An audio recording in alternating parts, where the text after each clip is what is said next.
one of the things that's made this journey so fun is I get to travel all over the place. For those of you who know, I'm a keynote speaker, so I speak all over the world, and when I speak and do all that, one of the things that's really important to me is that I be able to try to maximize my time on the road. And while my practices right now have been a little bit shorter, they haven't been multi-hour, I know that that's going to be necessary, so I need to get in the habit now. I need to start practicing like right now, not tomorrow, not the day after, not 2 days from now. I have to start now, because if you don't, then you're going to get into some bad habits. That's one of the things I discovered when I was breaking Guinness World Records with push-ups, because you've got to get in the routine, and that routine is what's going to ensure that you can have consistent practices and that you're able to get consistent results.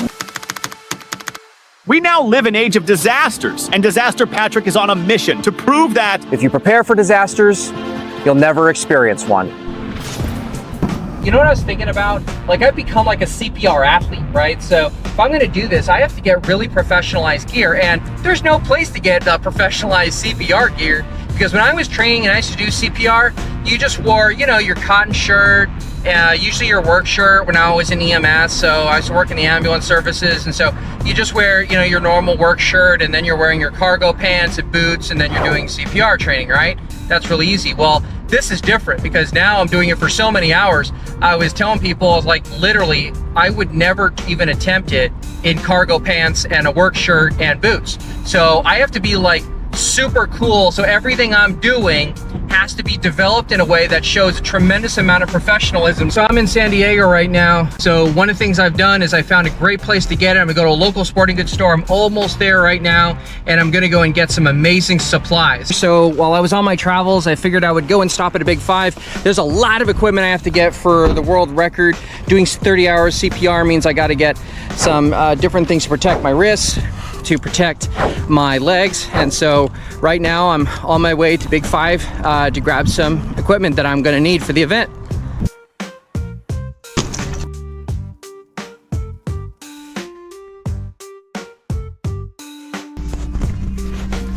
All right, let's see what we got here. Let's have a look-see. Oh, here we go. All right, they have these ones here, but these adjustable straps I can't use. This is gonna put way too much pressure on my knee. There's no way this one's gonna work. Let's see here. It's a self-warming knee support. First of all, this is gonna be way too warm. It can't be too warm on my knees because the amount of hours you're gonna be doing it. And this is just stylish enough. I'm not feeling that. So they have these gel support ones. Yeah, these gel support ones are good too, but I don't know that we need them. This is gonna really not do well on the floor, because it's gonna actually rub against the mat. It's gonna create a lot of friction. It's gonna be harder for me to slide back and forth while doing CPR. So let's see about these ones. Some of these other knee sleeves are fine, but they won't last long. Okay, this one will be really perfect. These compression knee sleeves will be really good. They're encapsulated, so, and they won't slide on the floor, I don't think. So these ones will work really well. So I think we're gonna get them. Okay guys, so I'm gonna do one with, Guinness World Record doesn't want us to use these workout style gloves. So let's see here, there are these ones here, but these ones are not gonna work well. Although these are great if you're weightlifting, these are awesome. And let's see here. Then there's these boxing gloves. These are kind of cool, but if I were to do that, I don't think Guinness would like that very much. Okay, so what I'm looking for are gloves that really easily will slide on the mannequin as I'm doing the CPR back and forth. So that's what's going to be really important when I'm looking for it. Something that gives me the grip, because if I'm going to do CPR for 30 hours, then one of the first things you have to do is you have to make sure that the gloves support your wrists. So I think I found them. These are going to be really good hand grip relief ones. It basically is not going to hinder me too much. It's not going to give me any kind of advantage. Guinness does not want you to have any kind of padding, because that would be totally unfair. So, but these ones feel really thin. So we're going to try them out and use them today in the workout.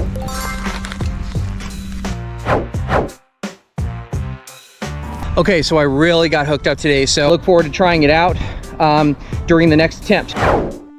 Today's video is a video I want to use to show you all the equipment we plan to use for the attempt. So first of all, I want to show you the gloves I'm going to use. These are the gloves I'm wearing.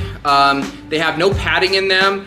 The second thing I wanted to show you, this is the room itself it's actually going to be in. It is a public room. That's a public patio. People can come view. I know that is a requirement under Guinness. We need to make it in a public place. It is. I am in the Cascade Training Facility. It's in San Mateo, California in the United States. So this is the mannequin I plan to use. It's a very standard mannequin. The head does move. This particular dummy, as I go down, it clicks. This is a simple mat. It's about 1 inch thick. The only reason why I'm having it is because I don't want my feet and knees grinding on the floor.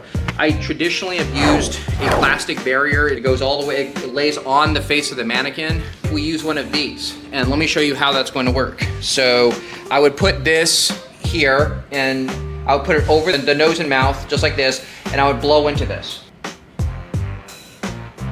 This is easier than having to use the other plastic barrier. All right, guys, so I'm totally ready here. I've got my mannequin ready. I've got my mat. I've got my new gloves. I got all my equipment. So now I'm gonna be living here and pushing through this first complete test of CPR. So I'll see you in 12 hours.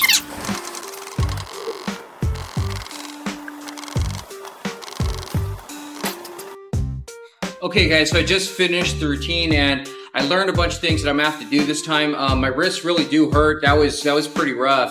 But I was glad that my hands, I don't feel the rubbing on the back, so these gloves were absolutely awesome. Clothes worked out much better, much more form-fitting, so it wasn't fighting me as I was having transition from thing to thing. And I got these knee pads, which are fantastic. And it was really helping me because I was getting a massive rug burn every single time I was having transition from compressions to breaths, compressions to breaths. The other thing is I have a wicking shirt. This wicking shirt is absolutely awesome. It really made it much easier, but the problem is I didn't shave, so it was actually sticking in here, so I'm gonna have to fix that for sure. So those are all the things we're gonna have to work on.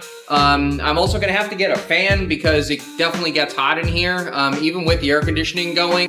There's so much more to learn on this journey and so many more things to do, and I'll look forward to telling you all about it.